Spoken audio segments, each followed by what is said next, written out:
We've got another Echo from my friend Aaron over at Listening Hat Records. This one is a very old Ecco-Fonic unit, and it has been through a whole lot, and obviously it's been cut down to fit into a smaller case. We're not even using the original circuit. The person who had this built his own, which is pretty cool in its own right, especially with the fact it works.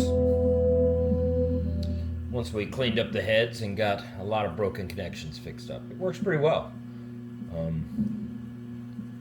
It's kind of a darker and more brooding echo for sure.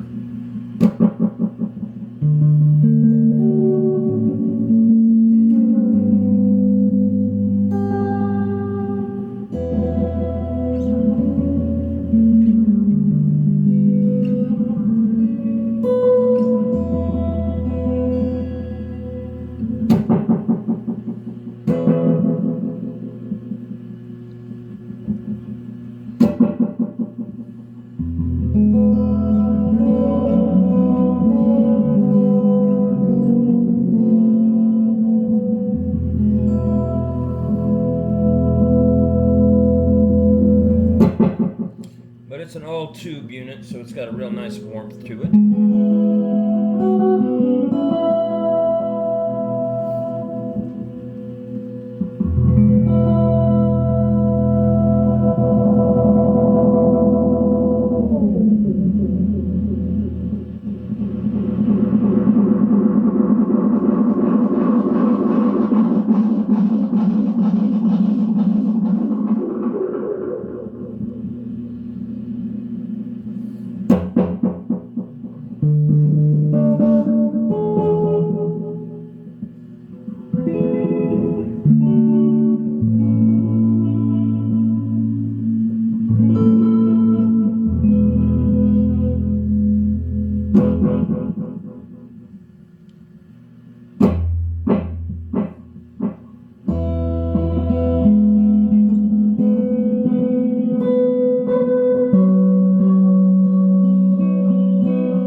You can really let the things ring out on this, and the arm goes really far around, so it can get a really long delay. But it's two 12AX7s inside, and the bias generator is a 12AU7. And let's take a good look at it here. See the original Falcon cartridge, and it is the what's referred to as the long loop. See how it goes in the circular pattern in it. You can only wind so much tape around these cartridges before they bind. I usually go in the square roller pattern in the center for most of the Fender solid states, but since it's got the cartridge and it's already set up, I was like, we might as well rewind this one in the long loop format. But it can't have more than 4, maybe 5 winds of tape on it, really. Since this unit was cut down, it didn't have its name on it anywhere, so I went ahead and cleaned up the old Ecco-Fonic logo and made him, since I was making some labels anyway, because they had an inline fuse inside, I said let's put it into a panel fuse, and might as well make a little label. We'll put an IEC power connector on it instead of hardwire, switch, ground the unit properly. Went ahead and labeled these because these were not labeled. In fact, it had knobs that came up to about here, and I'm sending them back with the unit, but they're pretty interesting because they look like pin caps that he heated, and they look like pin shafts, the round shaft of like an old plastic pin that he cut, heated, and inserted it into a wire nut, and then on the top of the wire nut he pressed in the letter. Hang on a second, I think I'm gonna get those caps and I'm gonna show you. Okay, so these are what I'm talking about, and you can, here, I'm gonna put them down there. You can obviously see they are just wire nuts, but I can see there's heat forming on these plastic shafts that come out of them, and each one was heated and made to fit on each one of these. And like I said, right into the end of each cap, he just pressed a letter for echo, reverb, and volume.